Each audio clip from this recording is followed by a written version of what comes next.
Okay, dear students, good evening. How are you? Today I have sent you some study material on the World Economic Depression and its consequences. Can I hope that you have downloaded the study material? Have you downloaded the study material? Please, my students, respond to my question.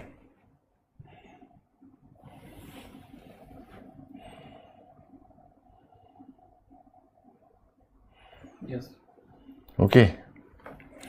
Good. Now Russian Revolution, actually part 3rd, and in this series the next one subtopic would be socialism and Marxism. Sorry, the next one topic would be the World Economic Depression. But this topic, Russian Revolution, is still unfinished, or rather half complete. So let us start from the point. But I am coming to the question first, because you people might have attempted the question.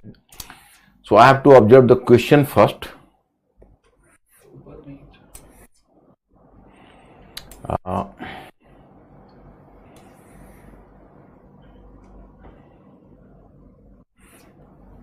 This one. Where is the question? Even if you can, Mr. Ankur, you can talk about the question. I think I would delete it. Yeah, then totally delete. So my students, please give me the hint. Actually, unfortunately, the question has been deleted mistakenly. So I am just looking towards you now for the exact information ki whatever question I have given to you. Please be fast.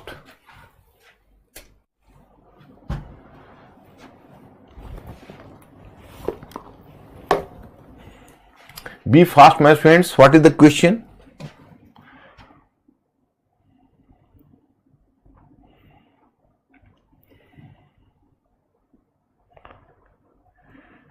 Okay, in the meantime, I will discuss this question later when you people will inform me. Background of Russian Revolution was prepared. Yeah. Oh, yes. Thank you. Now I am clear. Question is the background of Russian Revolution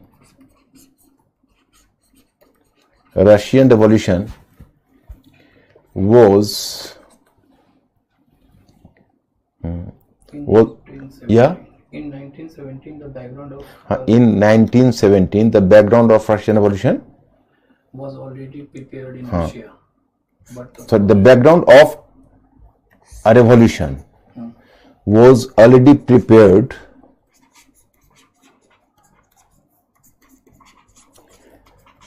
in Russia. Yes. But the First World War made It inevitable. Okay. yes. But the First World War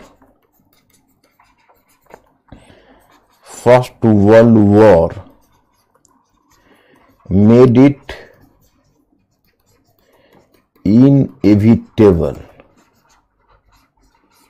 inevitable. Examine. Yes, sir, examine this. Examine. My students, there is the question. You are talking about the causes of the Russian Revolution. It will involve at least 500 words. You have to write your answer in 150 words. Some of you may complain, I find difficulty in starting the question. No difficulty at all. Just try to find out some striking sentences, and the sentences would be relevant to the question. For example, the question is about the causes of the revolution and the Russian Revolution. So you can start with the statement that Russian Revolution was supposed to be an answer to the unanswered question of the French Revolution. That's all. Its background was prepared from a longer time. Now you will start this question, but the First World War worked as a catalyst behind that. that is your introduction and thesis, whatever may be, because the question is what? The question is hypothetical question. Then now with the change of paragraph, ki the one of the major reasons behind the revolution was you can say the monarchical despotism. In fact, the condition of Russian monarchy was not better than the condition of Russian monarchy in 1970s was not better than the French monarchy in 1789. That's all. Furthermore, there was the sharp social division. Russia moved on the path of economic development at the you can say economic reforms. For example, steps were taken for agrarian reforms as well as the industrial reforms. But even these reforms benefited either the state or the richer section of the society. The common people were not benefited from that.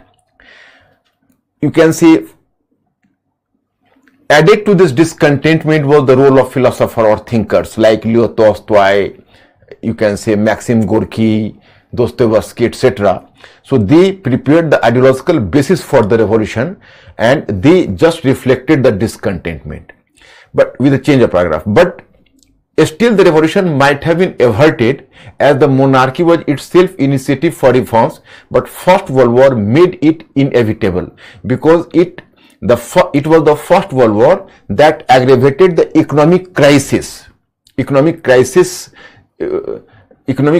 in the form of scarcity of goods and price rise. Furthermore, the absence of monarchy from the absence of the monarch from his court prepared the way for the conspiracy and counter conspiracy by Tsarina and Rasputin. So it tarnished the image of Russian monarchy. So in this way the First World War made it inevitable. तो इसको देखो, अभी initially आपको problem दो आएगी लिखने में, मैं समझ सकता हूं. एक कि वर्ड्स तो बहुत ज्यादा है तो उसको आप प्रिसाइज लिखोगे तो क्या लिखूं क्या छोड़ूं, तो आप उस सेंटेंस को फॉलो करने की कोशिश करोगे तो आप आंसर नहीं लिख पाओगे. आपको उसका थोड़ा निचोड़, उसका जो प्रिसाइज है वो प्रिसाइज आपको 150 वर्ड्स में अपने लैंग्वेज में लिखना पड़ेगा. तो दो चीजें आ रही आएगी. एक तो आपका कॉन्सेप्चुअल क्लैरिटी होनी चाहिए और दूसरा है कि आपके पास एक एक्सप्रेसिव लैंग्वेज होना चाहिए. इसलिए जो इंग्लिश वाले हैं उनसे भी मैं रिक्वेस्ट यही करता हूं कि आप इंग्लिश में ज्यादा से ज्यादा फॉलो करने की कोशिश करिए. आप शुरू में आपने देखा होगा कि इंग्लिश का बहुत ज्यादा डिमांड था, सर आप हिंदी में बोलिए. तो मैं ठीक है, मैं हिंदी में आपको बोल दूंगा, no problem, language is not a barrier. But problem is that कि then how will you can say enrich your own vocabulary? How can you yourself do the sentence formation? That will create a problem for you. तो इसमें क्या है कि आप मतलब इसका कोई निजात नहीं है. या तो हिंदी मीडियम है या फिर जो इंग्लिश मीडियम है उनको तो इंग्लिश में चाहिए, और जो हिंदी में भी उनको भी लैंग्वेज संबंधी प्रॉब्लम हर जगह है. Basically there is not the problem of Hindi and English, there is the problem of language itself. चाहे हिंदी में भी है तो वहां पर भी मैं देखता हूं कि लैंग्वेज में प्रॉब्लम है.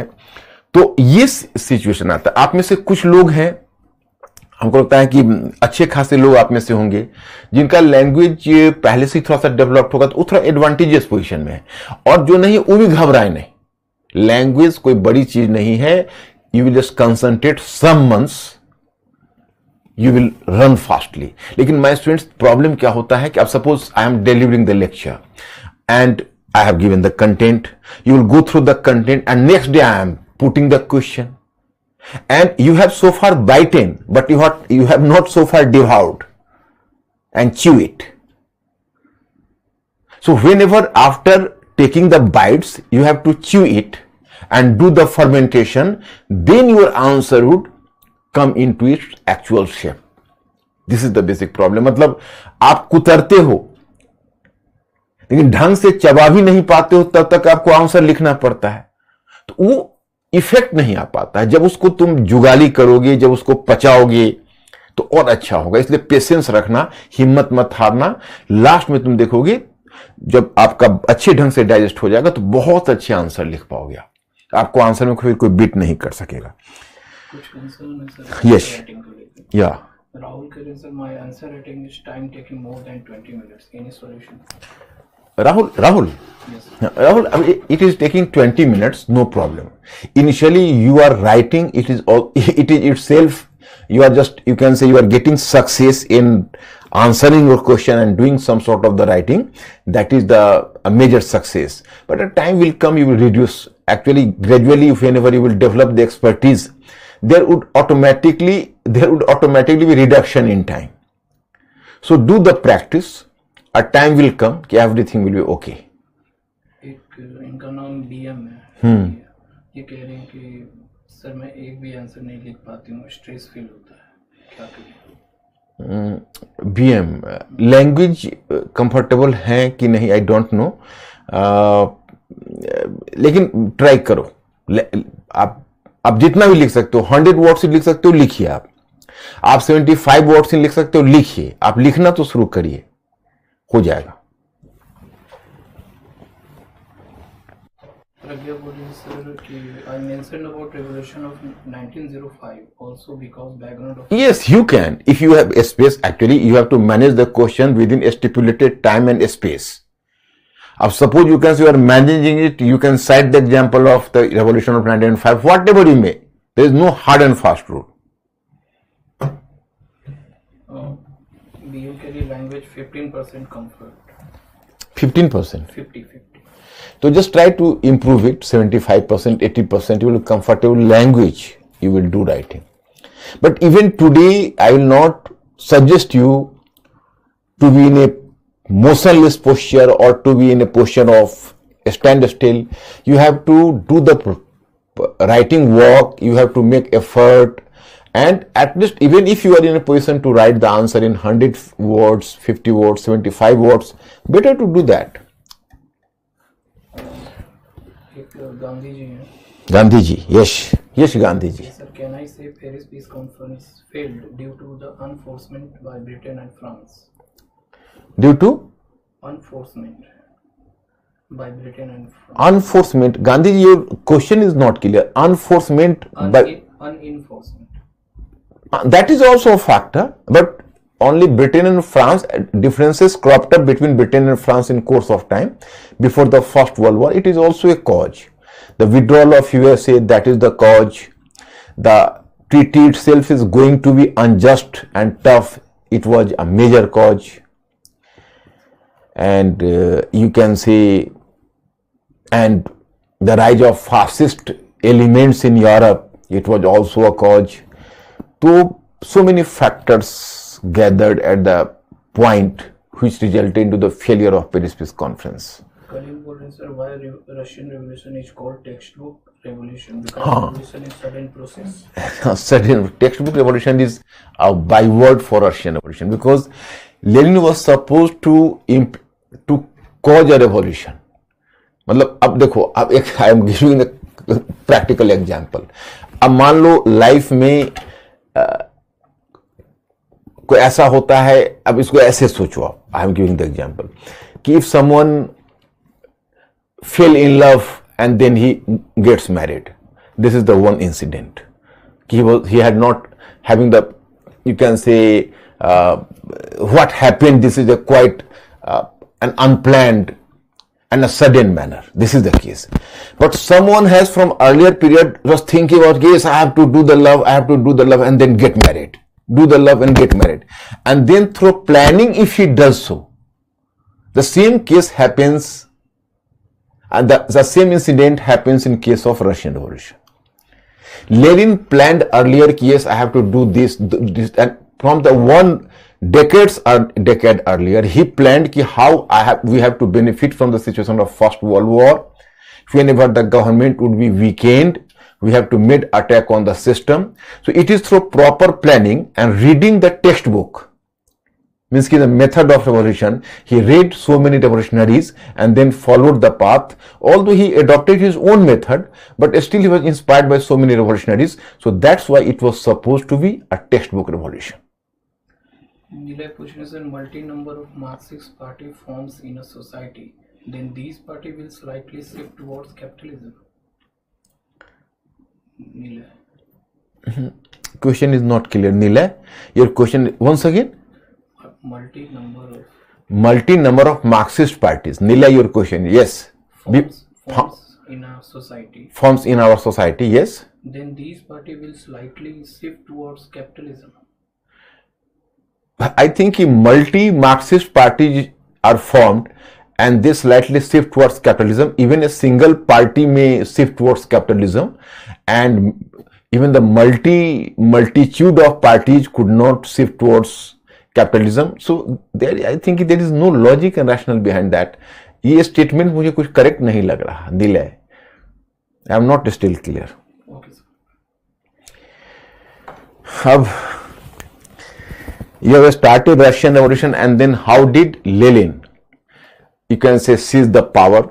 The government of Kerensky was toppled, and it was Trotsky who organized the revolution, and the government was pulled down of Kerensky, and there was the formation of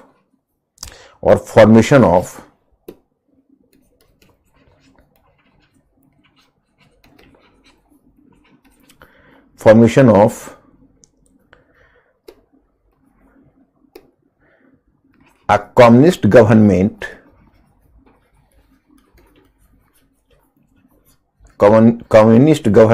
under Lenin,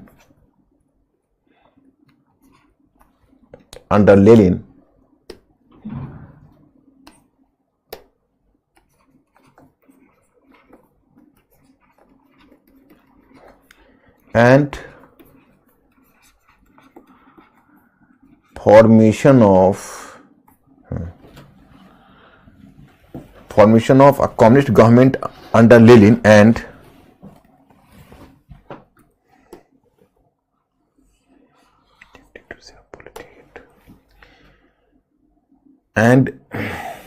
dictatorship.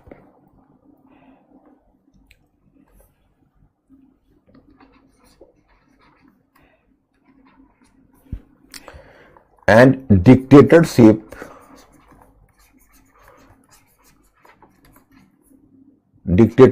of the Bolshevik Party.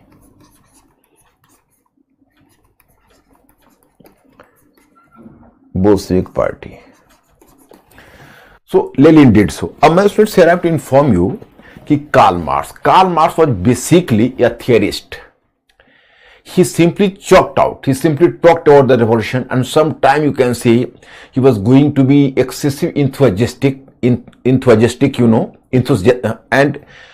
so enthusiastic he was, and so much, you can say, idealistic he was himself. He even didn't think what will happen after the revolution. First of all, I have to inform you that Lenin followed the path in Russia, but Lenin was impressed by Karl Marx, and Lenin adapted certain ideas of Karl Marx, but Lenin didn't try to, you can say, beat the path established by Karl Marx.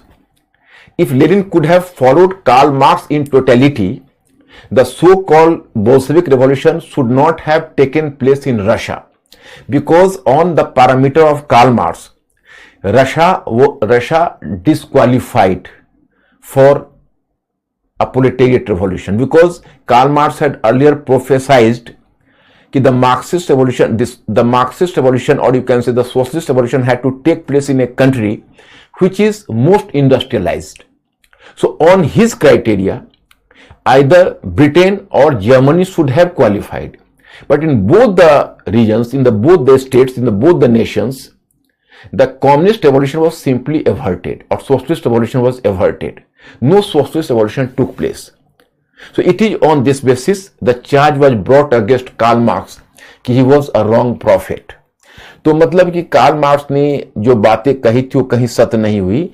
तो मैंने कल के class में आपको बताया कि Lenin ने फिर कैसे इस रेवोल्यूशन को रशिया के स्पेसिफिक कंडीशन के अनुसार उसको रीडिफाइन किया कि नहीं, ये जो वर्ल्ड कैपिटलिस्ट सिस्टम है उसका पूरा एक चेन है, और जर्मनी या ब्रिटेन जैसी जो कंट्री है where the chain is going to be too much powerful, so we have to make an attack on the weakest part of the chain and the whole chain will simply crumble down. मतलब उसका कहना है कि world revolution है तो आपको एक country में रेवोल्यूशन लाना होगा, और वहां से वर्ल्ड रेवोल्यूशन का आपका ऑब्जेक्टिव है ये पूरी दुनिया में रेवोल्यूशन को फैलाना है. तो आप अगर मतलब ब्रिटेन और जर्मनी को उसने पावरफुल चेन माना, जहां पे कैपिटलिज्म पहले से बहुत फुली स्टेब्लिश्ड है, तो वहां पर आपकी ये स्ट्रेटेजी काम नहीं करेगी। तो आप वहां पर अटैक करो जो चेन का वीकेस्ट पार्ट है, जो रशिया है, और वहां जब कम्युनिज्म एक सिस्टम स्टेब्लिश होगा तो उसको पूरे दुनिया में आप स्प्रेड कर दो। तो लेनिन ने पहला तो डिपार्चर मार्क्स के आइडियोलॉजी से यही लाया। दूसरी बात है, आप याद करिए कि Karl Marx had talked about a proletariat revolution, but what happened in October revolution of Russia, there was no proletariat on the site. It was simply the trained volunteers by Trotsky, who was the assistant to Lenin. That trained volunteers, they captured the power on the basis of guerrilla tactics. मतलब they have surprised the authority and captured the power. So there was no proletariat class there for, you can say, for this revolution. So here also you find some sort of departure in Lenin's strategy from the established strategy of Karl Marx, you know. तो Karl Marx को तो totally off follow नहीं किया, चलिए यहां तक कुछ भी हुआ, जैसे तैसे एक सोशलिस्ट, दुनिया की पहले सोशलिस्ट गवर्नमेंट एस्टेब्लिश हुई। अब my students, be mentally alert, क्योंकि अगर आपको कॉन्सेप्चुअल क्लैरिटी नहीं रहेगी तो आप क्वेश्चन आंसर नहीं कर पाओगे। बेसिक प्रॉब्लम यही है। अब what is the limitation of Marxism, कि Karl Marx had talked a lot about the strategy of revolution and the intensity of the revolution, the so-called dictatorship of proletariat, and he suddenly came to the stage of classless and stateless society, या dictatorship of proletariat। लेकिन dictatorship of proletariat के तहत nature of government क्या होगा, ये Karl Marx ने कुछ नहीं कहा था। तो अब सोवियत रशिया में जो होना है वह पार्टी लीडरशिप के पर्सनल एक्सपेरिमेंट के द्वारा होना है, वो कार्ल मार्क्स की थियरी नहीं है। तो लेनिन के सामने चैलेंज क्या है, उसको देखो, challenges and Lenin faced it. एक चैलेंजेज है war, because the first world war was going on and earlier two government, the government of Lubov and that of Kerensky, they didn't dare to withdraw from the war, because after all it was the contravention of international treaty, because Russia was the part of the allied powers, and even there were the other international parties like Britain and France and USA, all were just, you can say, involved with Russia. But Lenin shown the courage, and Lenin signed the Treaty of Brest-Litovsk. In my study material you might have found it, Treaty of Brest-Litovsk.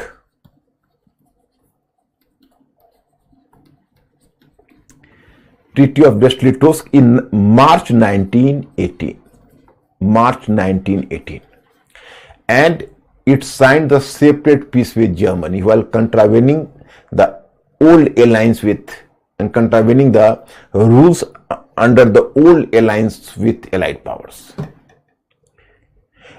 अब my students, Lenin was himself shocked, slightly shocked, because Lenin willingly sued for peace and tried to establish peace with Germany, and German ruler William Kaiser was good terms with Lenin. So Lenin was under the impression कि William Kaiser will play or shown some sort of liberal approach towards Soviet Russia and Lenin, and this peace which is being signed, so that would be a democratic peace, and in this peace there would be no provision for war compensation.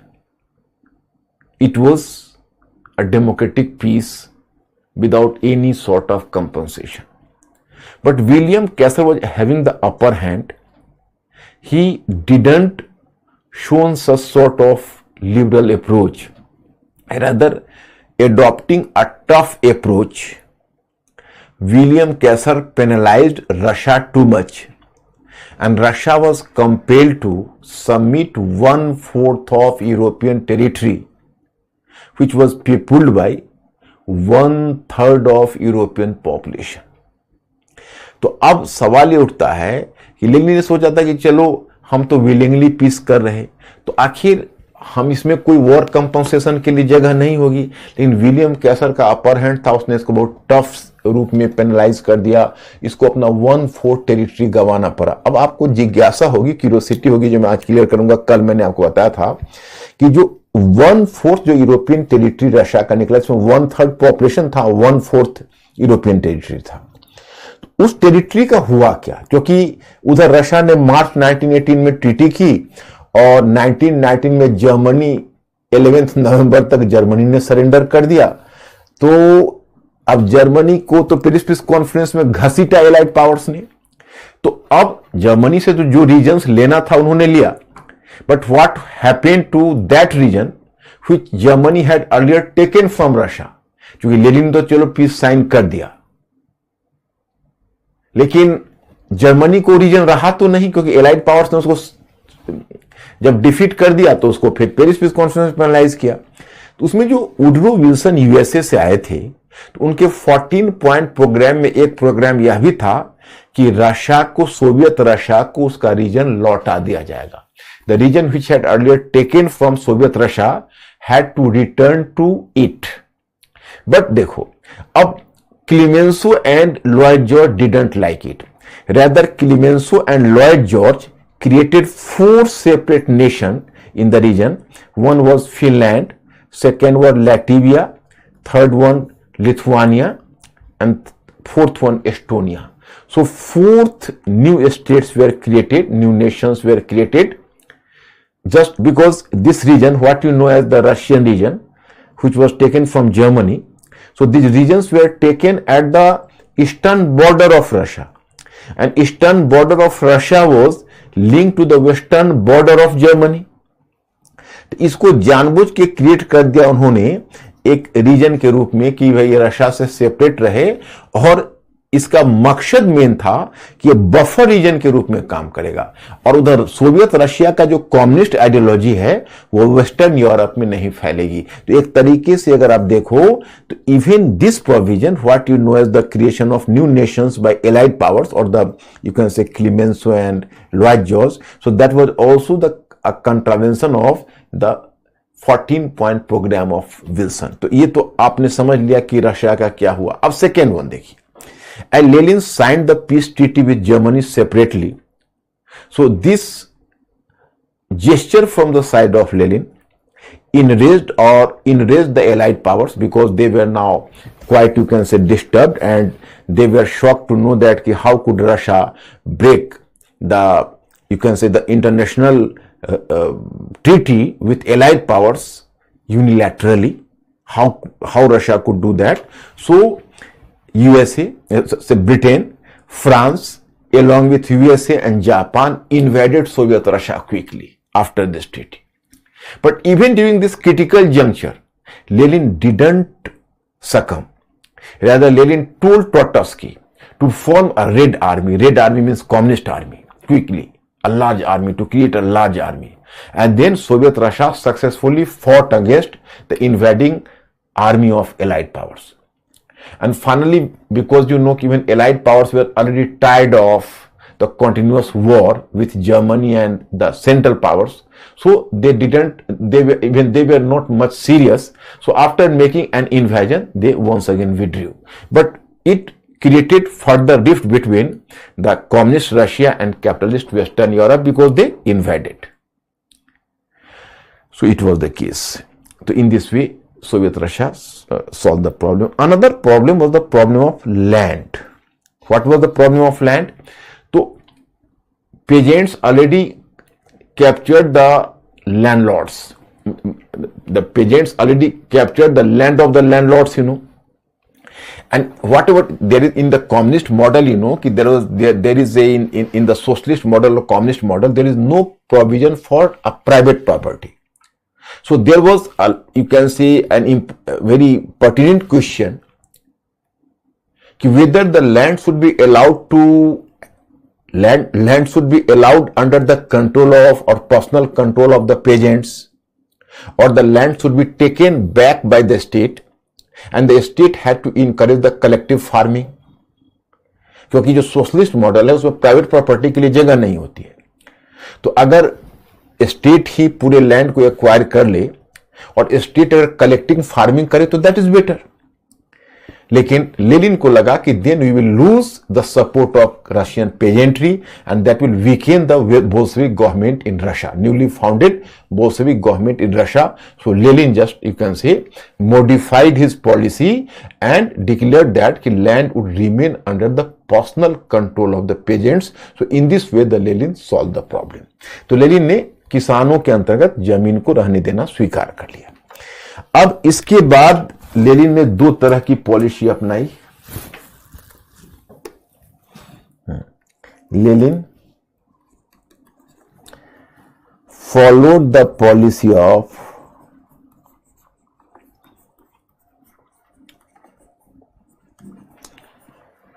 of terror and that of concessions.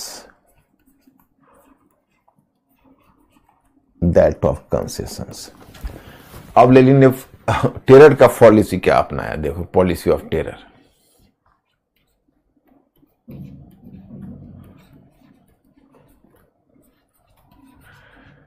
तो policy of terror में एक तो establish the one party dictatorship,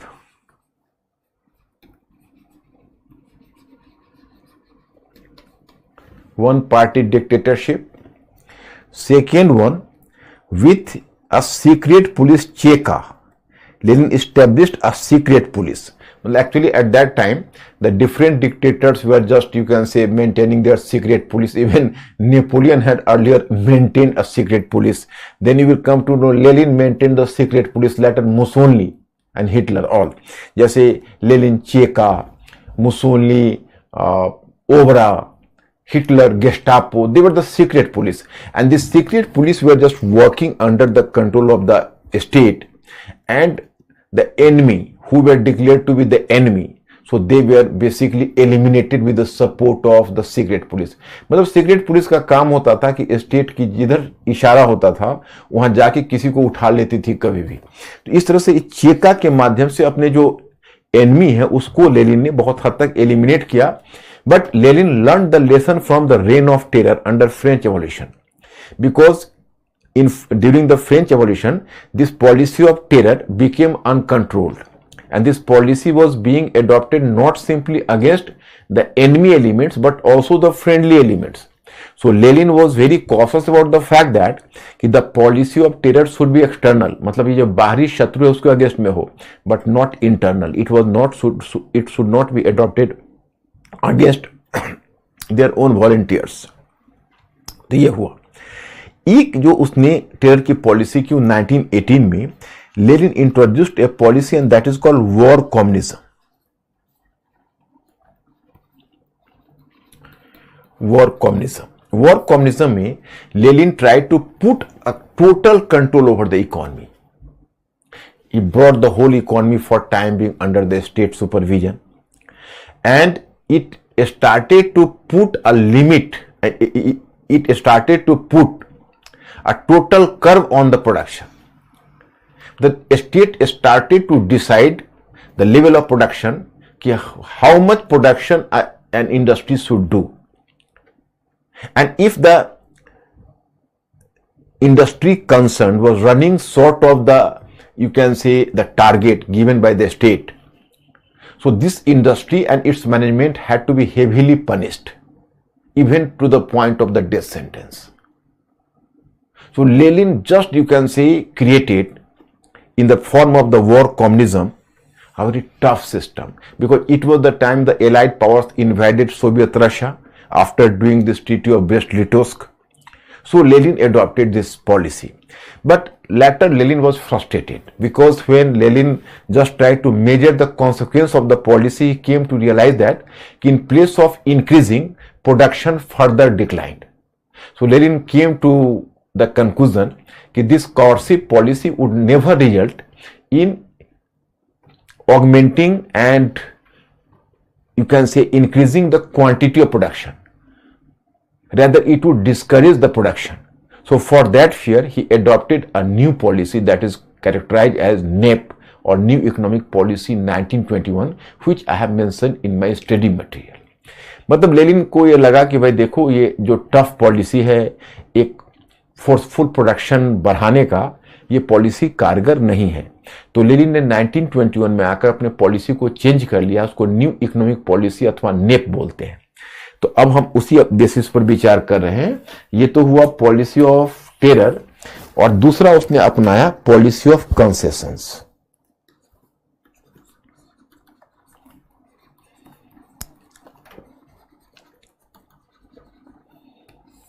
policy of concessions, policy of concessions में एक आपका आता है NEP, NEP, new economic policy 1921। Actually, this policy of war communism continued up to 1921. Up to from 1918 to 1921 for 3 years. Then, after having been frustrated with the declining production, then Lenin just modified his policy and he introduced a new economic policy that is called NEP. And surprisingly, this policy was a very liberal economic policy. Lenin tried to, you can say, combine the capitalist model with socialist model. Capitalist model with socialist model.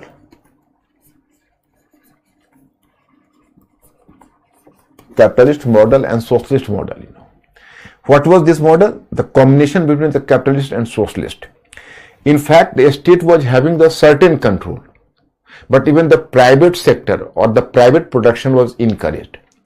Earlier, the all grain production of peasants had to be stored by the state, and the peasants were not allowed to sell their products in the open market. But now, under this policy, 90% economy was placed under the private sector, or you can say the private production, and even peasants were allowed to sell their product in the market openly, provided they had to give a tax to the state. The part of production should be given as tax to the state. Otherwise, the peasants could sell their products in the market. Likewise, even you can say private industrialists as well as the foreign investors were encouraged to make the investment and even take the profit from economy. They could keep their private profit. Means कि the state allowed, and in a socialist model that is not allowed. आप समझ सकते हो कि जब हम समाजवादी पद्धति या सोशलिस्ट मॉडल की बात करते हैं तो उसका मतलब होता है कलेक्टिव कंट्रोल या स्टेट कंट्रोल, या तो स्टेट के अंतर्गत कलेक्टिव हो या फिर कोऑपरेटिव के अंतर्गत कलेक्टिव हो। प्राइवेट प्रॉपर्टी के लिए उसमें कोई जगह नहीं होती। लेकिन लेनिन ने तो इकोनॉमी के एक मेजर पार्ट को प्राइवेटाइज कर दिया इस पॉलिसी के तहत। तो कुछ क्रिटिक्स ने लेनिन को क्रिटिसाइज इस आधार पर किया कि you have departed from the classical socialist model. मतलब सोशलिस्ट मॉडल तब क्लासिकल क्या था, जो कार्ल मार्क्स ने जो कहा था। तो लेनिन ने उसका जवाब दिया कि after if we have taken the 3 strides ahead and even if we have just taken 1 step back but still we are 2 steps ahead. मतलब उसने कहा कि देखिए हम 3 कदम आगे चले थे, अब अगर हम 1 कदम पीछे हट गए तो भी तो हम 2 कदम आगे।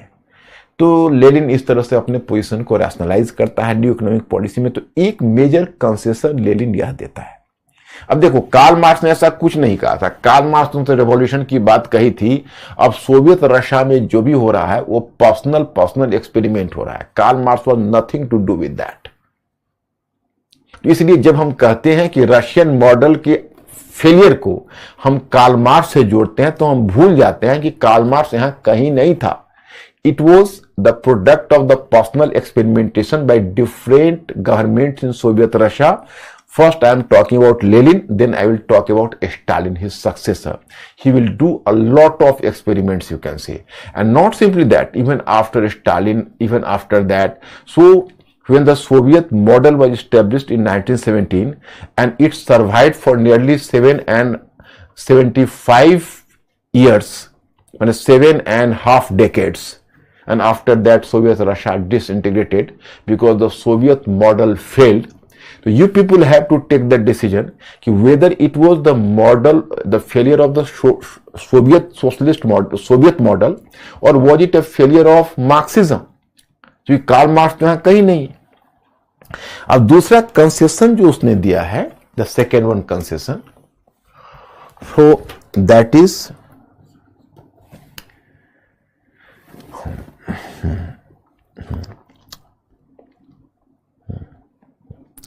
identity of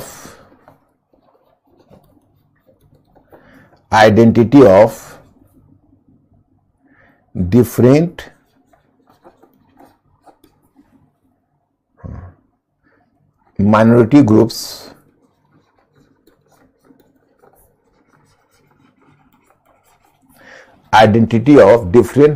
minority groups was recognized and they were given some autonomy, given some concession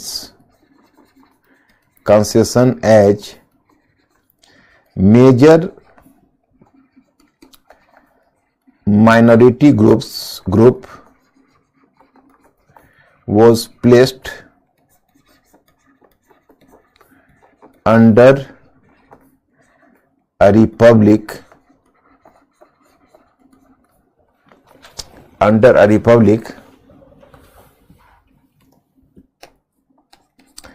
then Soviet Russia became a federation of 15 republics. मतलब देखिए अब क्या हुआ कि it has given a separate, एक ऐसे in every republic was given a separate status here. Actually here my point is just, ये point तुमको थोड़ा वेग होगा, मैं आपको क्लियर करता हूं. देखो, Soviet Russia, right from the 19th century I have talked about the three empires. Are you recalling? Three empires: Ottoman Empire, Habsburg Empire and Russian Empire. So all the three empires were multiracial, multilingual and multi-communal. Means कि different minority groups existed there. For example, you can say in Ottoman Empire in Eastern Europe, the people from different Christian origin, and you can say different Czechs, they use Rooms, Poles, Slavs, so all were just existing in the region. But the Ottoman Turks were themselves in a majority situation. Likewise, in Austrian Empire or Habsburg Empire, Germans were majority, but there were so many minority groups. In Russia, Slav were in majority, but different minority groups were. So Ottoman Empire disintegrated up to the First World War, and just after the First World War, the so-called Habsburg Empire collapsed. Just after the First World War, my friends, the so-called Habsburg Empire collapsed. So there you will just come to recognize that ki after the First World War, just this Habsburg Empire collapsed. And what about the so-called Russian Empire? The Russian Empire could save itself, and later there was the foundation of a communist government in Soviet Russia. So different minority groups in Russian Empire under the old monarchs, so they were demanding their autonomy, but the monarchs were suppressing them with the iron hand. Lenin, after coming to power, Lenin decided to take support of the different minority groups in Russia. So my students, in communist model, there is no space for a separate cultural, linguistic or racial identity. But Lenin was seeking their support, so Lenin recognized their separate identity. In communist or socialist model, you are having a single identity. Either you are a bourgeoisie or a proletariat, nothing else. No linguistic, no racial. But Lenin accepted them. And Lenin, in the new constitution, Lenin created a federation. and Soviet Russia became the federation of 15 republics. In every republic, the one major minority group was placed. Major minority group in each republic. And under them there were different, even smaller minority groups, but a major minority group had to be placed in a single republic. And you know, in order to give them the concession, Lenin in his constitution even accepted their right to secession. मतलब मैं आपको बताना चाहता हूं कि जिसको कहते हो मल्टीरेशियल मल्टीलिंगुअल, ये तो तीनों इंपायर्स थे। तो आपने अपनी आंखों के सामने ऑटोमन इंपायर को टूटते देखा, हैब्सबर्ग इंपायर टूटा तो कितने नेशन बने। Can I ask you the question? इस तो मुझे रिप्लाई करोगे?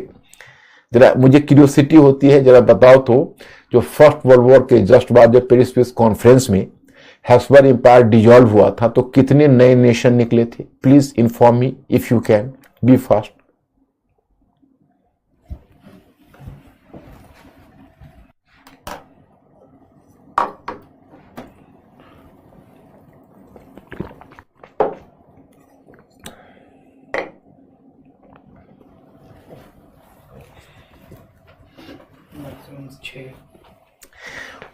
यू आर अच्छा, मैक्सिमम 6 का मतलब देखो, 4 काउंट। आप कहीं ऑटोमन इंपायर में तो कंफ्यूज नहीं कर गए।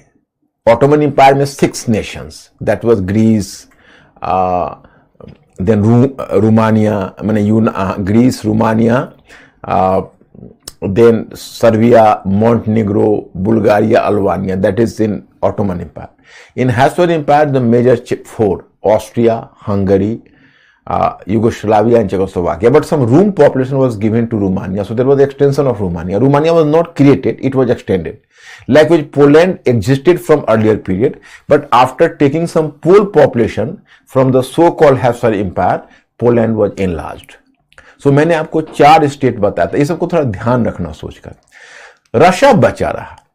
रशिया के जो मोनार्क था वो थोड़ा सा डिक्टेटोरियल था, तो वहां पर जो डिमांड उठा, वहां पर तो स्लाव बहुत मेजोरिटी में, आज भी तुम देखते हो जिसको तुम रशिया कहते हो, प्रॉपर रशियन रिपब्लिक, को स्लाव मेजोरिटी रीजन है, और डिफरेंट ग्रुप से बहुत छोट कम है।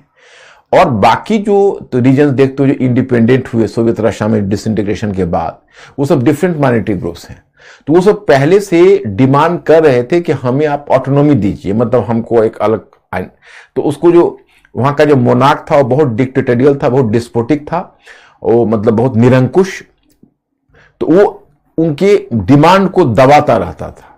तो लेनिन जब पावर में आया तो लेनिन को लगा कि भाई माइनॉरिटी ग्रुप्स का कंसेशंस, हमको थोड़ा उसका सपोर्ट मिल जाता तो हमारी बोल्शेविक पार्टी और बोल्शेविक गवर्नमेंट पावरफुल हो जाती। तो लेनिन ने उनकी स्पेशल आइडेंटिटी को एक्सेप्ट किया, जबकि कम्युनिज्म में ऐसी कोई जगह नहीं है। कम्युनिज्म में आपको 2 ही पहचान है, तो आप बुर्जुआ हैं या प्रोलेटेरिएट हैं, सर्वहारा हैं।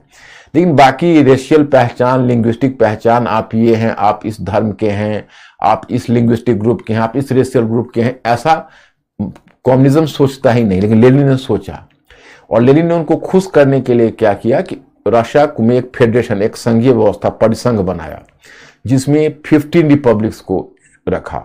जैसे हम लोग के यहाँ स्टेट्स हैं और रिपब्लिक्स, उसको 15 रिपब्लिक्स का फेडरेशन बनाया, और सारे जो मेजर रिपब्लिक थे उसमें एक एक माइनॉरिटी ग्रुप को रखा, मेजर माइनॉरिटी ग्रुप्स को। आज देखते हो वही कजाकिस्तान है, उज्बेकिस्तान है, मोल्डोवा है,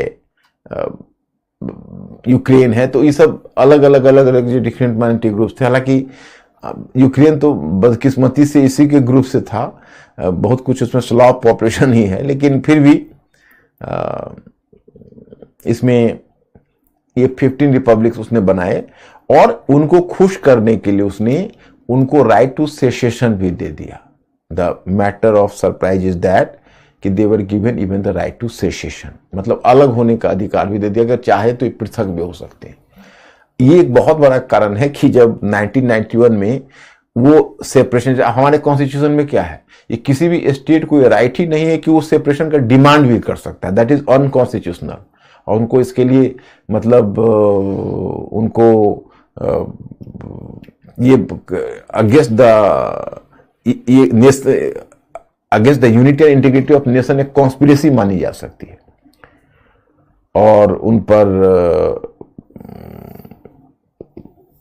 उन पर कोई भी चार्ज लाया जा सकता है। लेकिन हम यहां पर क्या है, यहां पर कम से कम इन थियरी में उनको राइट दे दिया कि आप सेपरेट हो सकते हो। तो देखो क्या हुआ आगे। सो माय स्टूडेंट्स, लेनिन का रिफॉर्म्स आपको समझ में आ गया। Mister Ankur, make me clear, are they clear about the reforms of Lenin?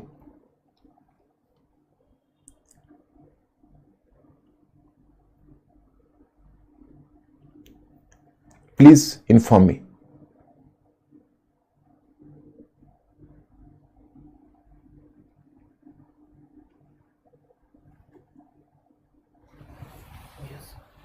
Okay है?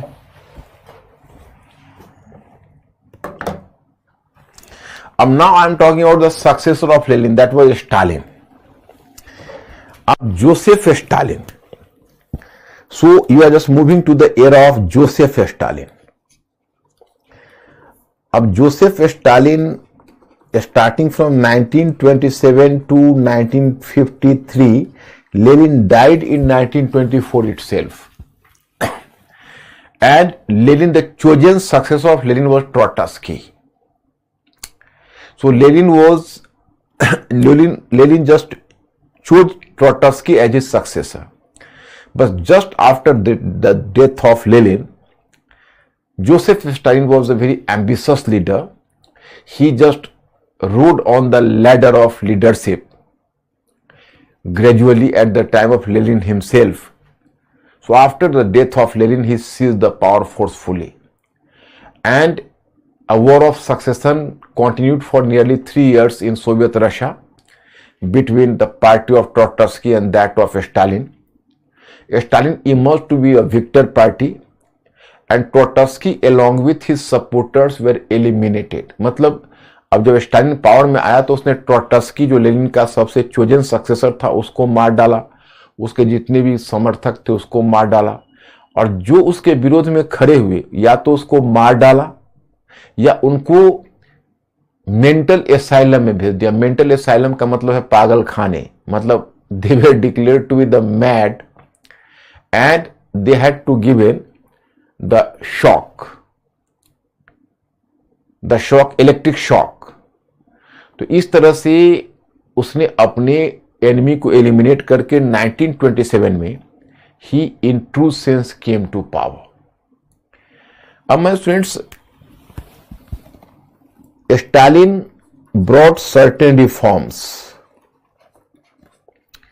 So Stalin introduced certain reforms. First, here you can say ideological change.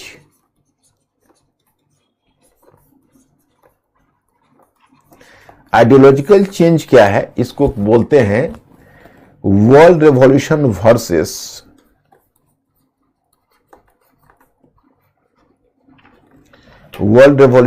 Versus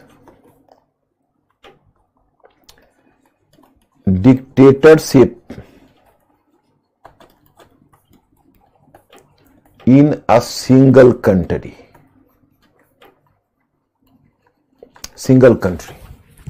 अब what is the issue? Actually, Karl Marx, his successor Lenin, all were talking about the world revolution. I have told you earlier, the classless and stateless society. So that is possible after world revolution. And in order to achieve this goal, during the second phase, that is called the dictatorship of proletariat, the proletariat party in one country which got power had to export the revolution in different countries, so that the idea of revolution had to spread as the forest fire, and everywhere there would be the revolution and the dictatorship of proletariat class. So in the third stage, automatically, because of now there is the communist revolution and the formation of the communist government in every corner of the world, so there will be the single party and single state, that is the proletariat state and the proletariat party everywhere ruling in the world. So this is the stage of stateless and classless society, because the state had to wither away and the single state. इसको बोलते थे world revolution का stage. ये सपना था Marxism का, जो third stage में पहुंचेगा। स्टालिन ने उसको मॉडिफाई कर दिया। स्टालिन ने कहा कि no, due to the export of revolution by Soviet Russia, Soviet Russia is continuously try to export the revolution in the neighbourhood. So the Western powers were hostile to Russia, and maybe they might have attacked Russia and destroy it. So communism could be destroyed in its very inception. मतलब उसका ये कहना था कि भाई, जैसे एक कहावत आपने सुनी होगी, पहले घर में दिया जला के फिर किसी मंदिर में दिया जलाया जाता है। तो अब इनका ये कहना था कि भाई पहले हम सोवियत रशिया को तो बचाएं, क्योंकि जिस तरह से हमारे जो नेबरहुड के कंट्री जो हॉस्टाइल हो रहे हैं सोवियत रशिया, क्योंकि हम रेवोल्यूशन के आइडियाज को एक्सपोर्ट कर रहे हैं, तो वेस्टर्न पावर्स जो कैपिटलिस्ट वेस्टर्न कंट्रीज है वो मिलके हमें डिस्ट्रॉय कर देंगे। तो इससे अच्छा है कि हम पहले वन स्टेट में, मतलब socialism, sorry dictatorship, not dictator, socialism in a single country. तो हम पहले एक कंट्री में सोशलिज्म को मजबूत करें। तो उसने क्या किया कि in order to strengthen socialism in a single country we have to suspend the objective of world revolution for some time. तो कहा तो यही गया कि हम वर्ल्ड रेवोल्यूशन के अपने ऑब्जेक्टिव को कुछ समय के लिए स्थगित करते हैं, कुछ समय के लिए सस्पेंड करते हैं, ताकि हम वन नेशन में, माने पहले सोवियत रशिया में एक सोशलिस्ट मॉडल को मजबूत कर सके। तो वही जो उसने टाइमली जो सस्पेंड किया वो परमानेंटली डिसमिस हो गया। और एक तरह से कम्युनिज्म, अब देखो यहां पर गौर करने वाली बात है, जो रशियन मार्क्सिज्म या कम्युनिज्म है वर्ल्ड रेवोल्यूशन के लक्ष्य से हट गया और socialism in a single country के नाम पर जो रशियन नेशनलिज्म है उससे कॉम्प्रोमाइज कर लिया। तो जो पहले एक ग्लोबल या इंटरनेशनलिज्म की बात कार्ल मार्क्स करता था वो अब समाप्त हो गया और कम्युनिस्ट मॉडल में भी नेशनलिज्म लौट आया। फिर मतलब Russian communism made a compromise with Russian nationalism. ये बड़ा इंपॉर्टेंट चीज है, ये कम्युनिज्म के कैरेक्टर को चेंज करने में बहुत इंपॉर्टेंट भूमिका निभाया है। थोड़ा तुम लोग हमें एश्योर कर दो कि ये पॉइंट को आप लोग समझ गए या नहीं। If not I will help you again.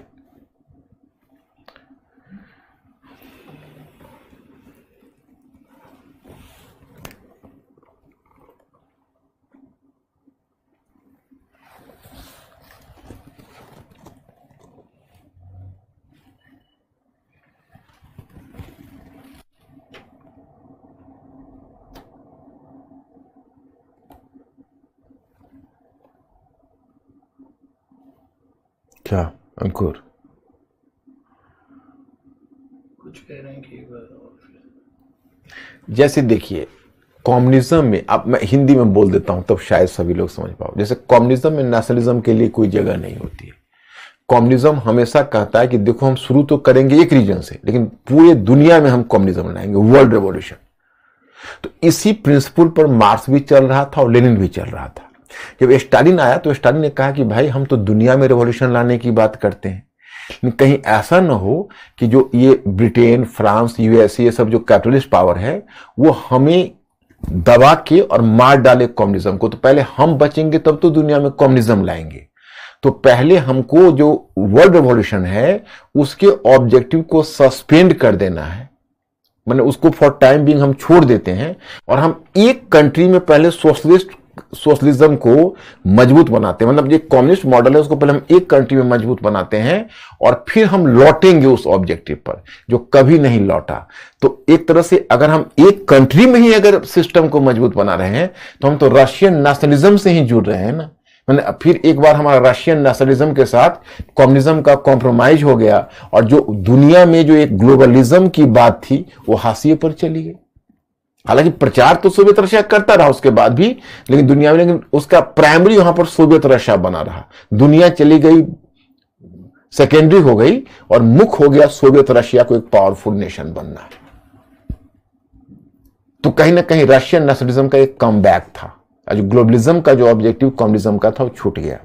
अब एक बार एश्योर करो फिर आगे बढ़ो। बहुत इंपॉर्टेंट पॉइंट है, आगे पूरी दुनिया में होने वाले बदलाव को भी समझोगे, कोल्ड वॉर में भी समझोगे, और ये सब इतने फंडामेंटल चीजें हैं जो जीएस में कहीं भी तुम्हें काम आएगी। सो प्लीज एश्योर मी कि are you clear?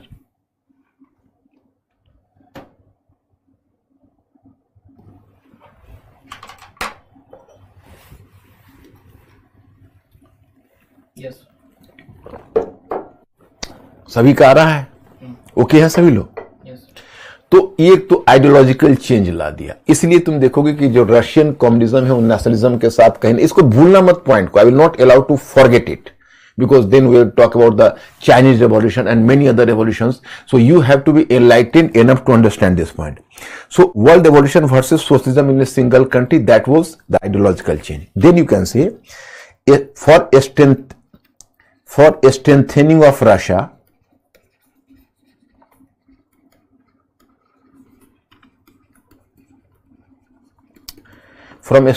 of Russia, economic reforms, for strengthening of Russia, economic reforms.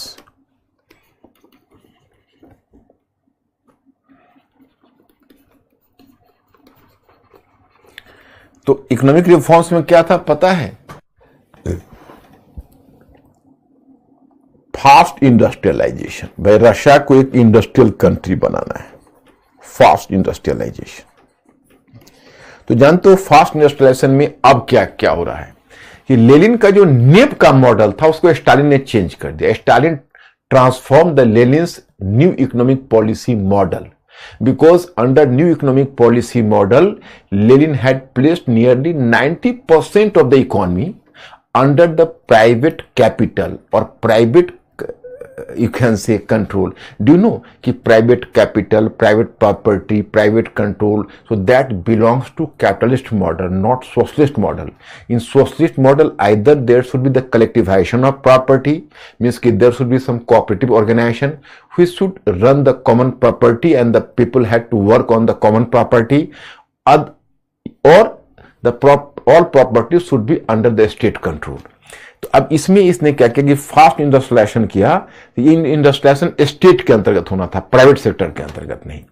लेकिन अब ये फास्ट इंडस्ट्रियलाइजेशन होना है तो दुनिया में इकोनॉमिक प्लानिंग, हालांकि इकोनॉमिक प्लानिंग तो तुम लोग जब एकेडमिक्स में पढ़ने आए उससे पहले प्लानिंग कमीशन इंडिया का चला गया, क्योंकि उसके बाद 2014 में जब मोदी जी आए तो उन्होंने एक नीति आयोग गठित किया, NITI Aayog. Today you are in the era of NITI Aayog. तो प्लानिंग कमीशन जो इंडिया में नेहरू ने 1950 में बनाया था वो प्लानिंग कमीशन चला गया। तो और ये प्लानिंग कमीशन के बारे में एक इंटरेस्टिंग फैक्टर ये है कि planning commission was itself as old as Modi ji himself. मतलब 1950 में उनका डेट ऑफ बर्थ है और 1950 में प्लानिंग कमीशन का मोदी जी ने 2014 में उसको रिमूव किया और नीति आयोग का गठन किया। लेकिन दुनिया में प्लानिंग सबसे पहले कहां आया? Soviet Russia, under the state control. There should be economic planning, all resources should be planned and there should be the planned industrialisation in Russia. तो अंडर द स्टेट कंट्रोल जो प्लान्ड इंडस्ट्रियलाइजेशन है वो लाना है। अब देखो Russia का ही जो मॉडल था इकोनॉमिक मॉडल उसको कहते हैं टू सेक्टर मॉडल।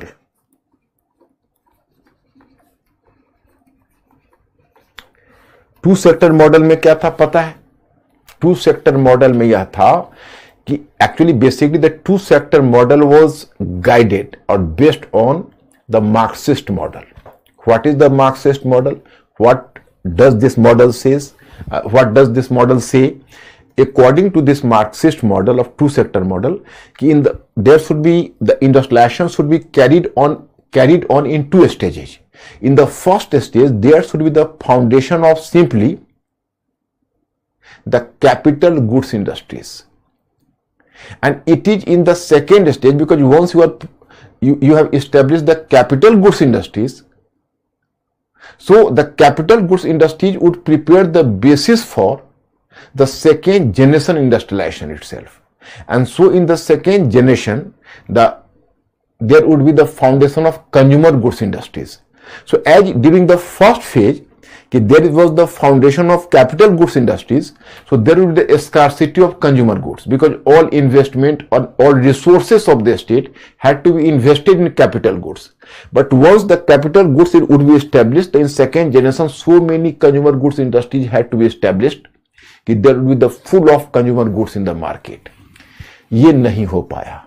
जैसे फर्स्ट स्टेज में कैपिटल गुड्स इंडस्ट्रीज तो एस्टेब्लिश कर दिया, लेकिन उसी में स्टेट का रिसोर्सेज बहुत ज्यादा लग गया, आगे चल के ब्यूरोक्रेटिक कैचअप हो गया, करप्शन हो गया, और जो सेकेंड जनरेशन का जो इंडस्ट्रीज था, कंज्यूमर गुड्स इंडस्ट्री, जो इस्टेब्लिश ही नहीं हो पाया। तो स्कार्सिटी ऑफ कंज्यूमर गुड्स वो रशियन इकोनॉमी का एक बहुत बड़ा प्रॉब्लम हो गया। अब मैंने आपको पीछे कैपिटल गुड्स इंडस्ट्रीज भी समझाया हुआ है और कंज्यूमर गुड्स इंडस्ट्रीज भी समझाया हुआ है। So please make me clear कि do you understand the meaning of capital goods industries, difference between capital goods and consumer goods? Please make me clear, then I have to move further. Ankur, inform me.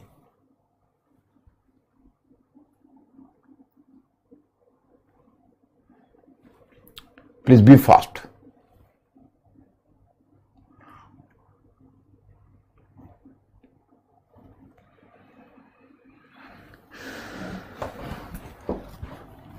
I'm saying yes. Yes. मतलब once again I am repeating because someone might have missed it. So in capital goods industries are producing the products which are working as the input at the consumer goods industry. जैसे अब रासायनिक industry है, iron steel industries है, तो इसके जो product होते हैं वो डायरेक्टली कंज्यूमर्स के पास नहीं जाते हैं, वो फिर दूसरा जो इंडस्ट्रीज है उसके इनपुट के रूप में काम करते हैं। तो सेकेंड जनरेशन में इनपुट आता है जिसको कहते हैं कंज्यूमर गुड्स। तो रशियन मॉडल में क्या हुआ कि पहले कैपिटल गुड्स को इस्टेब्लिश करना चाहते थे, पूरा रिसोर्सेज, क्योंकि उसका हायर लॉन्ग जेस्टेशन पीरियड होता है, वो बहुत हेवी इन्वेस्टमेंट होता है। तो उतना करने के लिए उनको बहुत ज्यादा अपने आप को, जैसे अब आपको अगर कोई बहुत बड़ी प्रॉपर्टी खरीदनी होती है तो आप अपने डेली लाइफ में जो लग्जरी है, डेली लाइफ का कंजम्पशन है, उसमें कटौती करते हो। तो जो भी देश पहले कैपिटल गुड्स इंडस्ट्रीज बनाता है वो अपने कंजम्पशन में कटौती करता है, उसमें कर्टेलमेंट करता है, ताकि हम ज्यादा से ज्यादा रिसोर्सेज जुटा सके। और फिर इसी उम्मीद में कि चलो आज कोई नहीं, आज मैं फटा शर्ट भी पहन लेता हूं, कल को जब मेरे अपनी इंडस्ट्री होंगे तो मेरे पास कपड़े ही कपड़े होंगे। तो यही ख्वाहिश लेके जाते हैं, ये ख्वाहिश कभी पूरी नहीं होती। और पता नहीं जहां भी रशियन मॉडल ऑफ डेवलपमेंट आया वहां स्कार्सिटी ऑफ कंज्यूमर गुड्स हो गया। तो ये खैर एनीवे, तो मैं उसके इवोल्यूशन पर बाद में चला गया। फिलहाल मैंने ये बताया कि इनका जो ये इंडस्ट्रियलाइजेशन का ऑब्जेक्टिव स्टालिन का था, और अब इंडस्ट्रियलाइजेशन करना है। तो basic problem with Stalin was what?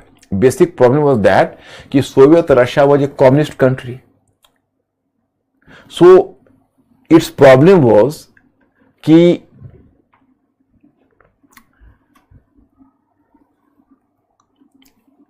normally it could have been a capitalist country, so in course of industrialization it might have attained, मतलब देखो अब कहोगे भाई फर्स्ट जनरेशन ऑफ इंडस्ट्रियलाइजेशन, ठीक है वेस्टर्न कंट्रीज में इंडस्ट्रियलाइजेशन हुआ था तो उनको दो बेनिफिट मिला। एक तो कोई ना कोई नेबरिंग कंट्री या कोई दूसरे कैपिटलिस्ट कंट्री से time to time economic support मिल जाता था, नंबर वन। और नंबर टू, कॉलोनीज के रिसोर्सेस को लूटते थे। लेकिन जब सोवियत रशिया का फाउंडेशन हुआ तो Soviet Russia made a claim of being the sympathiser of the poor all over the world. So Soviet Russia left all colonies, all the colonies were set free because a communist government, a socialist government could not maintain colonies. It was inhuman. And as socialism came with the slogan of the support to the poor and downtrodden, so obviously you can say Soviet Union just set all the colonies free. So resources of the colonies were not available for industrialization. Likewise, there was no other capitalist country to help Russia in course of industrialization through giving machine, through giving money, resources. So Russia had to, you can say, amass the resources for its own industrialization. From where to bring the resources? So Stalin came to the conclusion that we have to, after all, we have to collectivize, and after all we have to accumulate the resources from agriculture to invest in industrialization. So agriculture can be beneficial if there would be the land reforms, agrarian reforms. So basis of this industrialization was agrarian reforms, and in agrarian reforms mein earlier you can say land under Russia was under the private capital and private peasants, you can say, or the private control. So from 1927 onwards, Stalin started collectivization.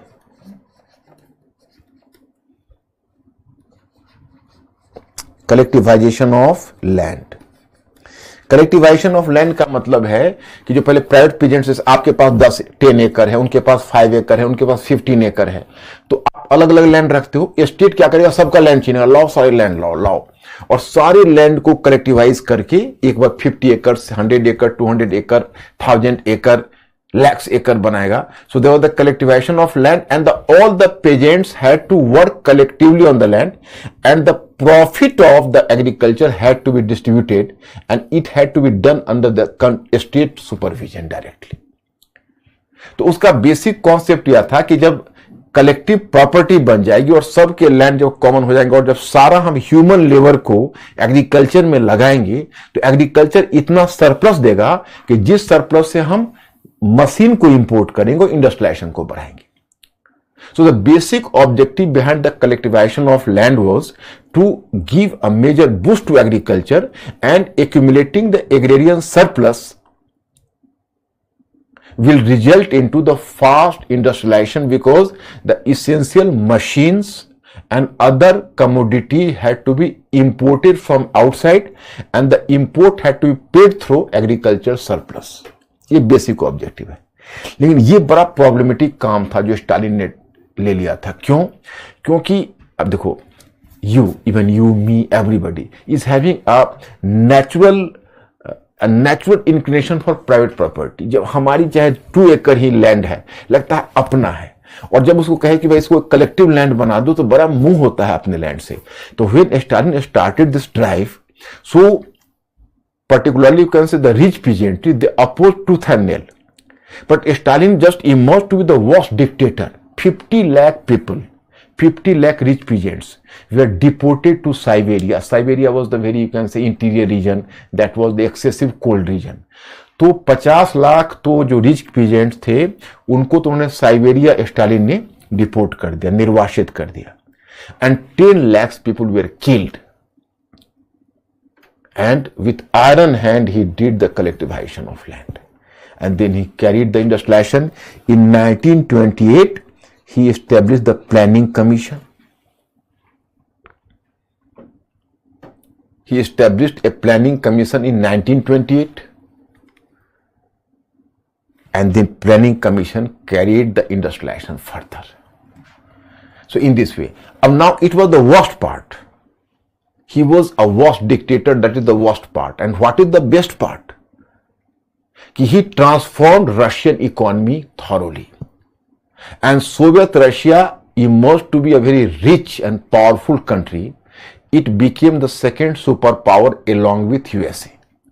And surprisingly, you can say, just after the Russian industrialization by Stalin, when Germany invaded Soviet Russia during the Second World War, so even today, Soviet Russia is having the credit to have defeated the worst dictator, that is Hitler.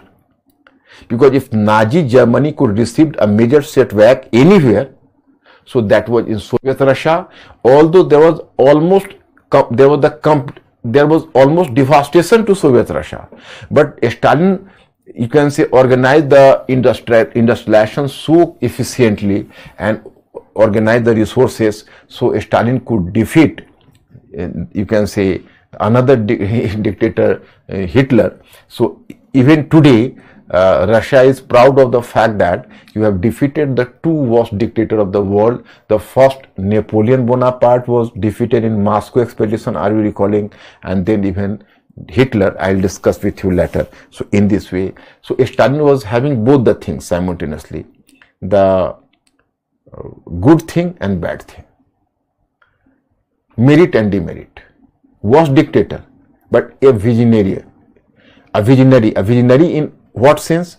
So he earlier, actually Stalin was convinced about the fact that there would be invasion on Russia, and this invasion had to take place from west. From west means from Germany, from west to Russia was Germany. So most of the industries were established in the eastern part, so that you can say invaders should not destroy the industries. And finally, you can say it was his strategy which made Soviet Russia successful in the Second World War. तो इसको आप समझ गए या नहीं? Ankuja, ask my students, please inform me.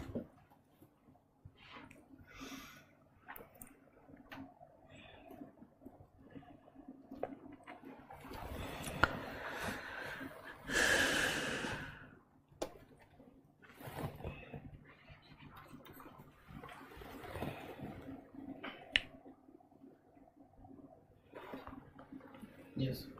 Okay, right. अब my one question is कि French Revolution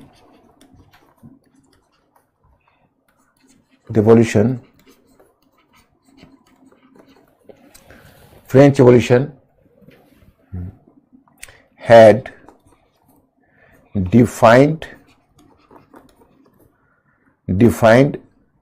human freedom,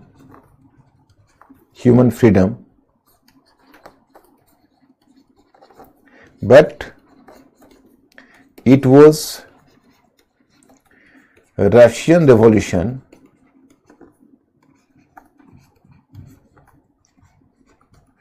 which further extended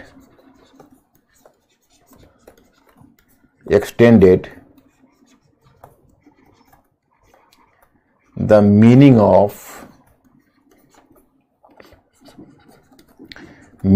this freedom. Comment. मतलब मैं आपको ये बताना चाहता कि जो फ्रेंच रेवोल्यूशन है उसने फ्रीडम को क्वाइन किया, मतलब freedom had defined human freedom. क्या ह्यूमन फ्रीडम है जिसको आप rights of man and citizen कहते हो, लेकिन रशियन रेवोल्यूशन ने उसके मीनिंग को इनलार्ज किया, give a further extension to the meaning. Comment. ये एक क्वेश्चन है, एब्स्ट्रैक्ट क्वेश्चन है। अब इस क्वेश्चन का मीनिंग आप लोग कैसे लेते हो? आप अगर थिंकिंग क्रिएचर हो तो रशियन रेवोल्यूशन और फ्रेंच रेवोल्यूशन के मीनिंग को आप क्लियर कर पाओगे और मैं इसको देख पाऊंगा। और यहां स्टालिन का इवोल्यूशन है, लेनिन का इवोल्यूशन है, तो एवरीथिंग आपके दिमाग में क्लियर होना चाहिए। मैं फिर कल आता हूं, ये ऑलमोस्ट हो चुका है टॉपिक, बस the only part that has been left is here, you know, that is the significance of the revolution, you no.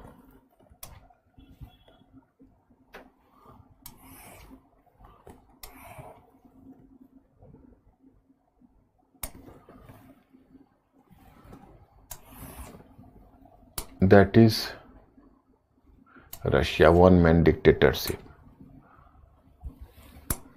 Impact and significance of Russian Revolution. That is the single one I have to discuss with you.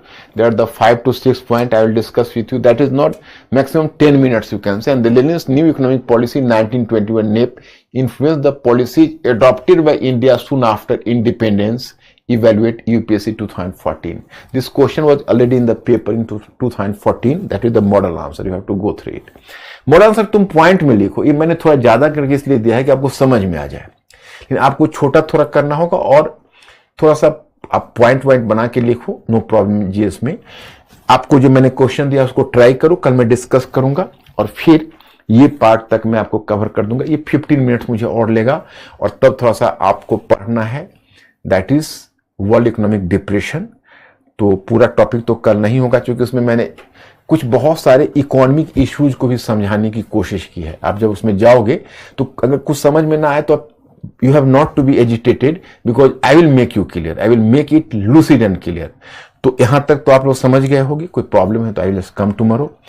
तो yes, Deepak पूछ रहे हैं sir कि US senate rejected US president to join league of nation but not rejected during UN formation, because up to that period the situation made a drastic change. Situation made a drastic change at the time of UNO. I will discuss this aspect with you कि why not at the time of UNO, because actually UNO was having the level of the world organization. It was not the European organization, but League of Nations was having the stigma of an European organization. तो American senate was not convinced about the fact that it was a world organization. I'll discuss this aspect with you later. Okay, sir. Okay, my friends, I am stopping here today. I will start tomorrow. Okay.